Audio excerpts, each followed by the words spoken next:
बहुत समय पहले की बात है।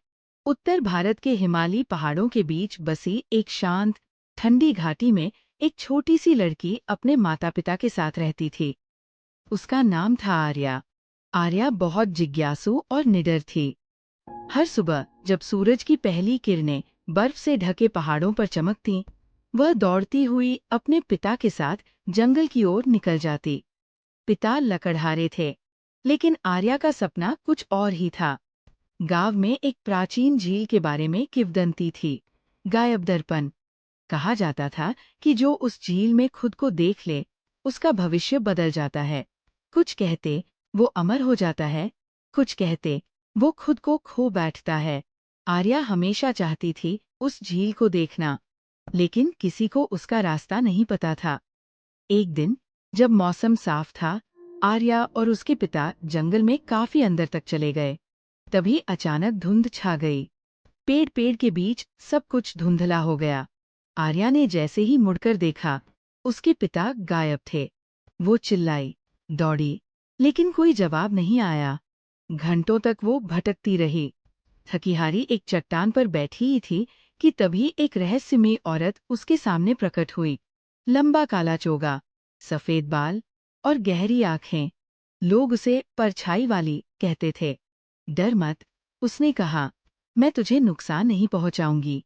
अगर तू यहीं मेरे साथ रहेगी, तो वक्त तुझे कभी बूढ़ा नहीं करेगा। आर्या ने सोचा, वापस किसके पास जाए? ना पिता, ना रास्ता। उसने रुकने का फैसला किया। साल बीतते गए। बाहर की दुनिया चलती रही। नए मौसम, नई सरकारें, नए चेहरे। लेकिन आर्या अब भी 12 साल की ही थी। झील के पास एक छोटी सी कुटिया में वो रह रही थी, जहां समय रुक गया था। एक रात जब वो झील के पास बैठी थी, तो उसे अपनी माँ की याद आई। माँ जो हर सुबह उसके लिए पराठे बनाती थी, जो उसकी चोटी गूंथती थी। दिल में एक हुक सी उठी, माँ अभी भी मेरा इंतजार कर रही होगी। अगले दिन आर्या ने परछाई वाली से कहा, मुझे घर लौटना है। औरत ने धीरे से सिर झुकाया, ठीक है, लेकिन याद रखना, लौटने के बाद कुछ भी वैसा नहीं होगा जैसा तूने छोड़ा था। जब आर्या गांव पहुंची, वो चौंक गई। पहाड़ वही थे, लेकिन गांव अब पक्के मकानों में बदल चुका था। बच्चे मोबाइल पर खेल रहे थे और मंदिर के आगे गाड़ियों की कतारें थीं। वो अपने घर पहुंची। दरवाजा पुराना ही था। अंदर एक बुजुर्ग औरत बैठी थी, सफेद बाल, कांपते हाथ और सूनी आंखें। माँ, आर्या ने कांपती आवाज में कहा। औरत की आंखें भर आईं। वो धीरे से उठी और बोली, सच में तू वापस आ गई? माँ ने उसे गले लगाया, जैसे उसने कभी छोड़ा ही न हो।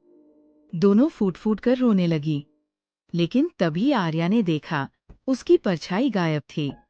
उसने दीवार की ओर देखा, जमीन की ओर देखा, कुछ भी नहीं। परछाई वाली ने अपना वादा निभाया था।